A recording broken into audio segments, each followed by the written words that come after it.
Merhabalar. Şehirden köye göç Adata Çiftliği YouTube kanalımıza hoş geldiniz.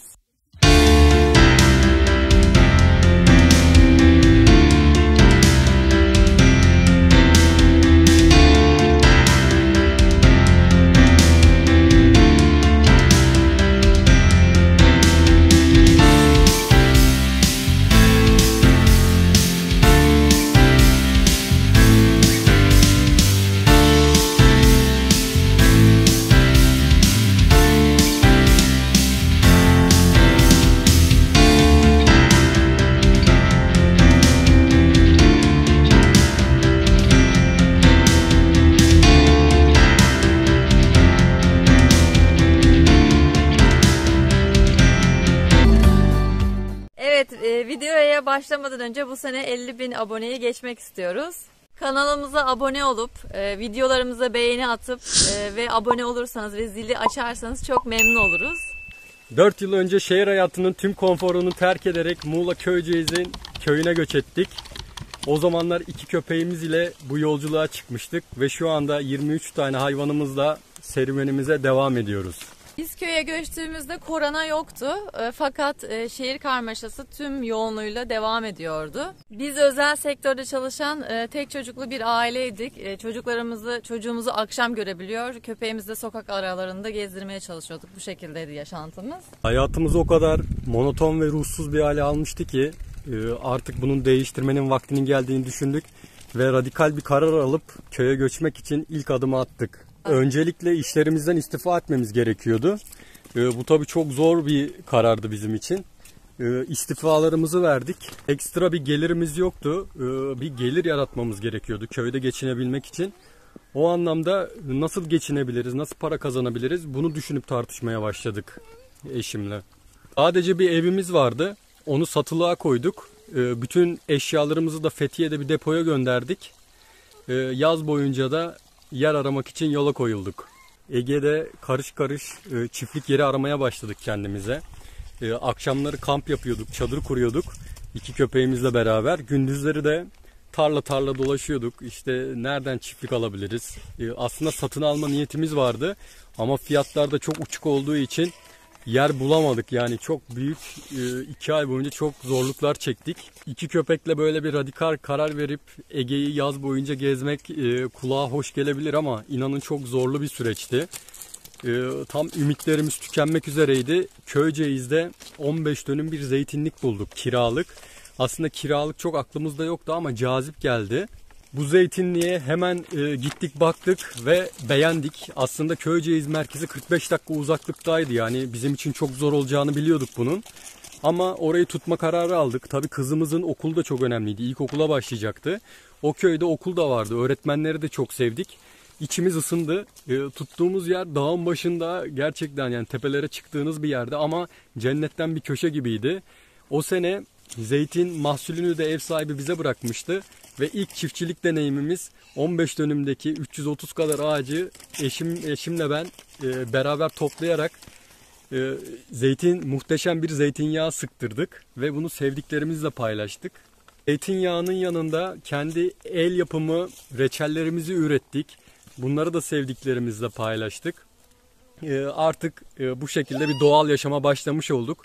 Yani gerçekten şehirden köye göç etmiştik tam anlamıyla. Evimizden çıktık ve Köyceğiz çarşıya doğru gittik.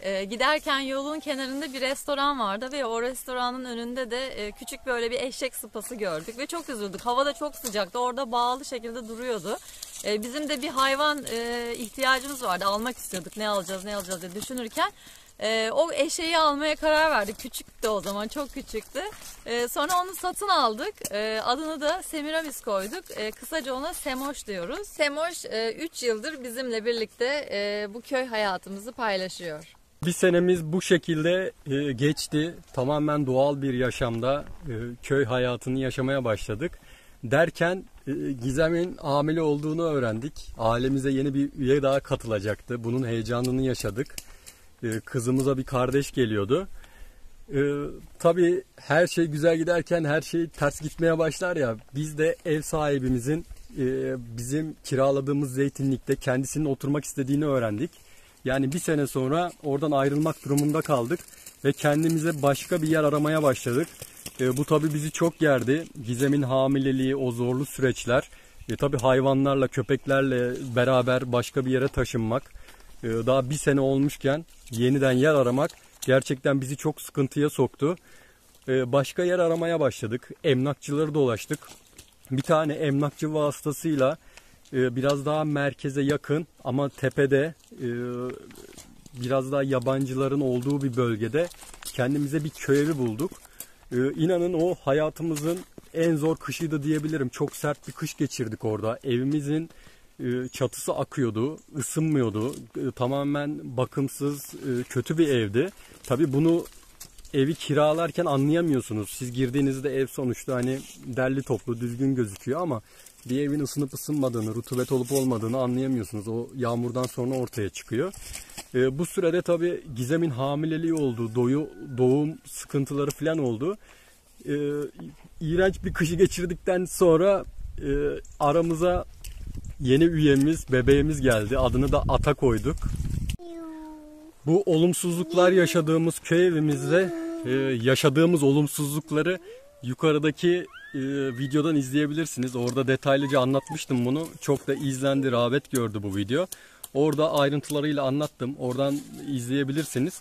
Biz bu olumsuz yaşadığımız evden sorunlu bir şekilde ayrıldık. İşte paramızı alamadık falan derken kendimize başka bir yer aramaya başladık. Şu an oturduğumuz çiftliğimizi bulduk. Şu an burada yaşıyoruz. Yaklaşık 2 yıldır buradayız. Hayvanlarımızı çoğalttık. Hani göründüğü kadar toz pembe değil. Gerçekten çok büyük zorlukları var. Şu an yaşadığımız çiftliğimizde de tabii sıkıntılarımız var ama daha çok seviyoruz burayı. Buraya daha çok ısındık. Daha doğal, daha bakir, daha sakin bir yer. Hayvanlarımızla daha mutlu bir şekilde yaşayabiliyoruz burada. Ama asıl hedefimiz kendi çiftliğimizi kurmak, kendi evimizi almak. Ya bunun için de çok büyük bir mücadele içerisindeyiz. Bu çiftliğe geldikten sonra hayallerimizi birer birer gerçekleştirmeye başladık. Çünkü daha öncesinde kötü bir dönem geçirmiştik ve oldukça hayal kırıklığına uğramıştık. Hatta geri dönmeyi bile düşündük açıkçası. Ama burası bize çok iyi geldi. Yenilendik, tazelendik. Daha sonrasında Semoş'un yanına çok hayalimizde olan bir at aldık. Adını da Dolunay koyduk. İsmi de bizim için çok anlamlıydı. Daha sonra da küçük çapta bir hayvancılık yapmak istedik. Aslında başlamak istedik. Çünkü hiçbir bilgimiz yoktu bu konuyla ilgili ve gidip kuzular aldık. Bir tane anne kuzu, yanında 3 kuzusu ve 2 tane de ekstra ayrıca 2 kardeş aldık. Onlara bakmaya başladık ama tabii çok bilinçsiz ve cahilce bir süreç yaşadık. Çünkü bilmiyorduk hiçbir şey. Birkaç kişiye sonra yaptık ama gerçekten bu işin içinden oldukça iyi bir şekilde çıktık. Fakat bir tane küçük koçumuzu kaybettik. O da bir ilaç sıkıntısıyla alakalıydı. Yani bizimle hiçbir alakası olmayan bir şeydi. Kuzularımız bu arada ishal oldular. Yani ne yapacağımızı bilemedik. Onları eve almak zorunda kaldık. Altlarını bağladık. Altlarını atanın bezini bağladık. Yani ben 10 gün boyunca o küçük kuzuyu yatağımın yanında besledim. Koltuğumuzda, yatağımızda baktık onlara. Gerçekten çok güzel bir süreçti. Yani düşünsenize siz şehirde yaşıyorsunuz ve hiç bunlarla alakalı bir bilginiz yok. Tamamen hayvana hasretsiniz. Ancak uzaktan görüp böyle köy hayatını hayal ediyorsunuz. Biz o hayallerimizi gerçekten evimizin içinde gerçekleştirdik. Size karışan yok, hiç kimse yok. Kuzu alıyorsunuz, evinizde bakıyorsunuz. Yani bu kadar güzel bir sürece girmiş olduk. Gerçekten iyi bir süreç oldu bizim için. Bize motive oldu. Şimdiki hayalimiz ise kendi çiftliğimizi alıp, kendi yerimizi alıp orada büyümek ve kendimizi geliştirmek. Hayallerimiz var. İnşallah o hayallerimiz de gerçek olur. Bu arada tabii kızımız ilkokulu bitirmek üzere, son sınıfta. Yani nasıl geçti bilmiyorum. Gerçekten onun o heyecanını hiç unutmuyorum. İlkokula nerede başlayacak, öğretmen bulabilecek mi diye telaşlanırken şimdi 4. sınıf oldu bile. Gerçekten şehir hayatında okumadığı için çok mutluyum bu anlamda. Çünkü çok az öğrenciyle, birebir öğretmenle çok muhteşem bir eğitim aldı kızımız. Yani koleje gitseydi gerçekten bu kadar iyi eğitim alamazdı. Evet, sıfırdan başladığımız bu köy hayatımıza lütfen siz de ortak olun istiyoruz. Çünkü biz 4 yıl önce geldik ve 4 yıllık büyük bir tecrübeye sahibiz. İlk 2 yıl kesinlikle internetimiz olmadı. Öyle bir ortamda yaşadık. Ve videolar çekip sizlerle paylaşmadık. 2 sene boyunca doya doya köy hayatını, doğa hayatını tam anlamıyla yaşadık. Kızımız olsun, işte oğlumuz olsun, eşimle ben. Çok iyi bir şekilde bunu deneyimledik. Şimdi sizlerle paylaşmak istiyoruz hem deneyimlerimizi hem yaşadıklarımızı, tecrübelerimizi. Çünkü çocuklarla bu hayat da gerçekten zor bir hayat. Ama bir o kadar da güzel ve lezzetli gerçekten. Siz de bu serüvenimize ortak olup bizlerle bu güzel hayatı, köy hayatını yaşamak istiyorsanız eğer lütfen kanalımıza abone olup bizi desteklemeyi unutmayın.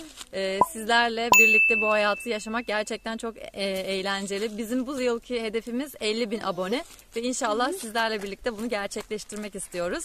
Sizler de bu konuda bize yardımcı olursanız çok memnun oluruz. Evet, hikayemizi dinlediğiniz için çok teşekkür ederiz.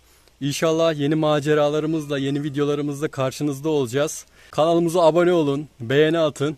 4 yıldır bu köy hayatını yaşıyoruz ve sizlerle paylaşmaktan da çok büyük zevk alıyoruz. Bundan sonra da inşallah bizi desteklerseniz çok memnun oluruz. Çünkü asıl serüvenimiz ve bu yaşantımız bundan sonra başlayacak. Allah'a emanet olun. Kendinize iyi bakın. Hoşça Görüşürüz. kalın. Sağ olun.